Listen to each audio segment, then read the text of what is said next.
What's up, boys and girls? It's your boy TeKRaJ, and I'm back with another player review. This time it's 99 overall, Ultimate Legend, Eric Dickerson. Now it's not the boss version, it's going to be the set version. And I want to start focusing on set versions of these Ultimate Legends and not boss versions, because obviously the boss versions are going to be good cards. So we'll focus on these cards, which are getting pretty affordable for some of you guys out here. So 97 speed, 90 agility, 100 acceleration, 96 carry, 93 ball carrier vision, 98 elusiveness, with 94 truck and 99 juke move. Now he's 6'3", and some of you guys may be wondering how much he is. He's around 400,000 coins. Because of the bundles we got this last weekend, I was able to complete him for about like 200,000 because I had one of the collectibles and then plenty of the badges. Now, the reason why it was very important for me to review this card, even though I want to start focusing on more affordable cards, is because a lot of people that know me know that I really like Eric Dickerson in real life, but I also really like the base legend card that he had. Now, this card has 101 stiff arm. We talked about that 99 juke move. He has around like 63 to 64 pass block. From a receiving standpoint, he isn't all that great. But the feedback that I've gotten on this card, because people usually will give me a lot of feedback on Eric Dickerson cards, is that he's not that great, that people were disappointed in him.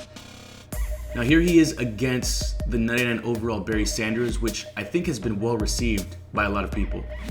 You see Barry was better, and then Adrian Peterson kind of falls behind in everything except ball carrier vision, which is important, and trucking. Now Marshall Falk, who I feel is like one of the best, if not the best, third down backs out there. That's not a boss or golden ticket. He's more elusive, has more ball carrier vision, and he stacks up pretty well against Ultimate Freeze both. The big difference being the trucking. Now, let's talk about some of the criticisms of this card. Some of the criticisms of this card are that he doesn't know what he wants to be. Like, you would think on a 6'3" frame that this card would just be a menacing power back. So what I heard was, hey, he doesn't break as many tackles as I think. But because of his character model, he seems a little slow, is what I heard from a lot of people. I also heard from a lot of people he doesn't break a lot of tackles. So I said, you know what, I had to take him out to the field and see how he does. You already saw in that first play that he was able to shut off one tackler.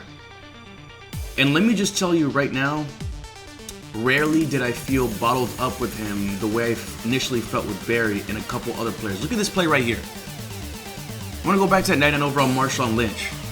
And I expected to have runs like this consistently with Marshawn Lynch, and I don't. I got him with Eric Dickerson. Should I even feel like stripping Marshawn Lynch of that Beast Mode title and giving it to Eric Dickerson? That's how much fun I had with this card. What you're going to see in the following video are the first 4 games that I played with this card, and it was my playoff games. You're going to see the entire playoff games that I had in its entirety. This is a wild card game. As you can see, I get hit in the background, the backfield, and even though I get hit in the backfield, it still took 2 guys to tackle me. Of course, right here, I should have made it in for the touchdown, but as you can see, I'm showing these to show you guys how difficult it is for my opponent to bring me down. And that's one of the things, man. Like right now at this stage in MUT, with all the block shit and speed that you have out there, it's imperative that you have somebody that not only has speed and acceleration, but he needs to also break tackles. And I'm not just talking about broken tackles from special moves. I'm talking about just tackles broken while you're on your regular path to try to get to a hole or wherever it is.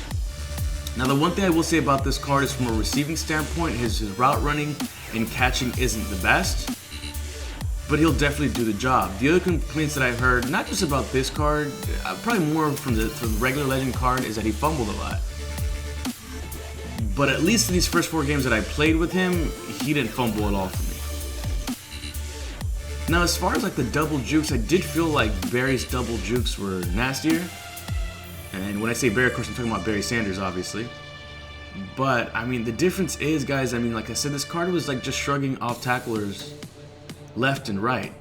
Now, this play right here was a little embarrassing for me because that should have been a touchdown. There's no reason why I should have gotten tackled the way that I did there. But as you can see, man, like even when somebody made contact with me, I was able to fall forward the majority of the time, kind of regardless of who we were talking about. And whether I was on a toss or not, this right here is one of my favorite plays because it shows you my opponent tries to suction tackle me, I was able to break that, and then with low stamina, I was still able to break this run deep. Going into what I believe is my 4th game, at this point I was feeling just ultra confident with him, and I was going into games just consistently running the ball. I think my ratio was like 80-20 from run to pass, and it's because it runs like this, man. I mean, how would you not feel it? Like, look at that.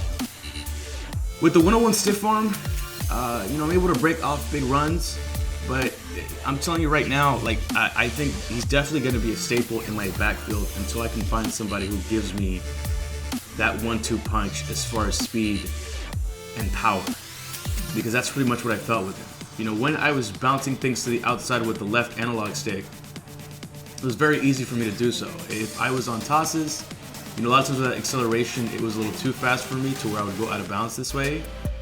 So I couldn't really find anything negative with him, man. Obviously, we're going to play some more, we're going to see, but one thing I want to know from you guys is, hey, how did this card play for you, number 1? Number 2, who should I pair him with? Because I can't decide on whether I want to pair him with Barry, Bo, or positional hero Adrian Peterson. I'm leaning to either Bo or positional hero Adrian Peterson.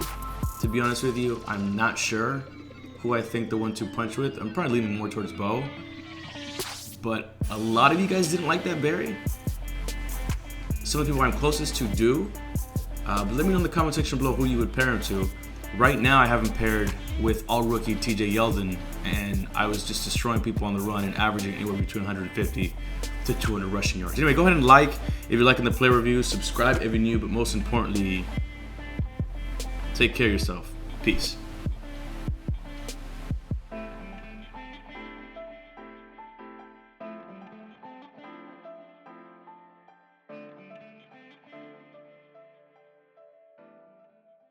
Even if I was going up against a fast defense, it didn't really matter. But especially right here, I think this play perfectly puts a period on what this card really can do. But where this card shines is the aggressive catch, man. Pretty much any crazy animation that you're gonna need to aggressive catch, you're gonna be able to get it with this card.